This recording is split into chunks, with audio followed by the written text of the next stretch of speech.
ഒരു സുഹൃത്തിൻ്റെ ഓർമ്മകളിലൂടെ. വർഷങ്ങൾക്കും ഇപ്പുറം നിന്ന് ഓർത്തെടുക്കാൻ പറ്റിയ ഒന്നാണ് എൻ്റെ നാട്. ഇനിയും ഒരു തിരിച്ചുപോക്ക് ഇല്ലെന്നറിയാം. അതൊരു വിങ്ങലായി തന്നെ മനസ്സിൽ കാണും. അച്ഛൻ്റെ കയ്യിൽ പിടിച്ച് നടക്കാൻ പഠിച്ചത് എൻ്റെ കുറുമ്പുകൾക്ക് കൂട്ടായി ആ തണൽ എപ്പോഴും ഉണ്ടായിരുന്നു. പണ്ട് അച്ഛൻ കഴിച്ച പാത്രത്തിൽ കുറച്ച് ഭക്ഷണം എനിക്കായി മാറ്റിവെക്കുമായിരുന്നു.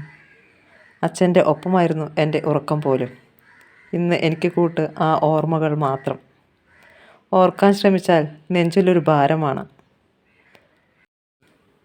ചെറുപ്പത്തിൽ എനിക്ക് കളിക്കൂട്ടുകാരിയായി ഒരു നായ ഉണ്ടായിരുന്നു, റാണി. ഒരിക്കൽ ആ സ്നേഹവും എനിക്ക് നഷ്ടമായി.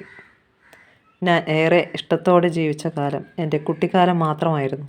എന്നെ ഭക്ഷണം ഉണ്ടാക്കാൻ പഠിപ്പിച്ച, സ്നേഹിക്കാൻ പഠിപ്പിച്ച എൻ്റെ അച്ഛമ്മ. ഞാൻ ചെല്ലുമ്പോൾ എന്തെങ്കിലുമൊക്കെ എനിക്കായി കരുതി വച്ചിട്ടുണ്ടാകുമായിരുന്നു. ഇനി എന്നാണ് ആ നാട്ടിലേക്ക് അറിയില്ല. ഭാഗമെല്ലാം കൊടുത്ത് വീട് മാത്രം ബാക്കിയായിട്ട് കാണും. ഓർമ്മകൾക്ക് മരണമില്ലാത്തിടത്തോളം എല്ലാം ഓർത്തുകൊണ്ടേയിരിക്കും.